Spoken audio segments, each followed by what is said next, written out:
I hate being misunderstood. I don't know about you, but I hate it. I hate being misunderstood. I hate it when I try and text a person, or I do text a person, or I send an email, or I'm having a conversation with them, and what I say, they misunderstand. I cannot stand that. I hate having to say, wait, you misunderstood me. Because a lot of the times that means that the way that they took me was not the right way, but also was not positive. Usually they took it the wrong way, and either maybe they got angry, or they were disappointed, or they were confused, and it definitely did not give the outcome that I wanted. Hate when that happens. I feel like sometimes my parents misunderstood me. Sometimes even my wife misunderstands me when something about maybe what I say, but the person who is supposed to receive that, they don't get it, and it's so frustrating. I also hate when I'm misquoted, meaning I hate when I say something and say, hey, can you tell so-and-so, whatever, and so I say it, and they go to that person, they're like, yo, Kevin said to tell you this, and it just comes out totally different, and they're like, what? Or it's just the person who is trying to carry the message for me, they just totally bomb, they just tank. Has that ever happened to you? Hate it.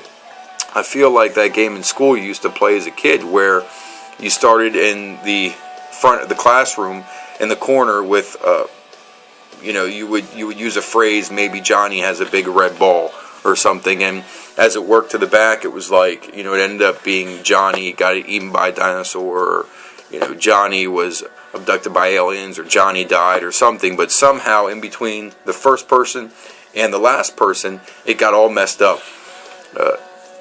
That makes me so upset. And I was thinking the other day, if I get so upset over the fact that I'm misquoted and I'm misunderstood, how upset does God get?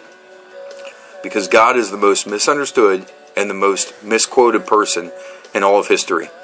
And I want to encourage you to come out this Wednesday, not only this Wednesday, but also the rest of the weeks leading up to Christmas, because we're going to be talking about God and how He's misunderstood and misquoted. And Christmas is a time that is about one thing. It's about the gospel. It's not about trees. It's not about gifts. It's not about lights. It's not about ornaments. It's not about snow. It's not about caroling. It's not even really about being with those that we care about, although that's important. It's about the gospel. It's about Jesus coming, dying, and being resurrected. That is what Christmas is about. But in all of that, we misunderstand, and we misquote, and the whole purpose of this upcoming series is to help you and I understand God's Word and understand what He's trying to tell us. And I think it's important because even around this time of year, we can misunderstand what this time is really about. It's really about Jesus. It's really about the gospel.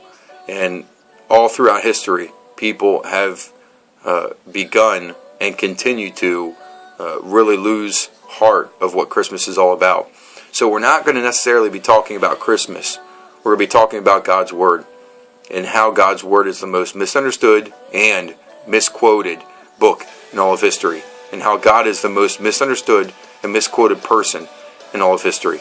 So I want to encourage you to come out this Wednesday and for the rest of the weeks as we look at what it means to misunderstand God's Word, misinterpret it, and how we're going to give you tools so that you can really understand and interpret God's Word and apply it to your life. Because if you and I can't understand it, if we can't get what God is really trying to tell us and we can't apply it to our life, then it's not going to work for us. So I want to encourage you to come out this Wednesday night, 7 p.m. in the gym, as we look at what it means to be misunderstood and what to do about it. Hope to see you there.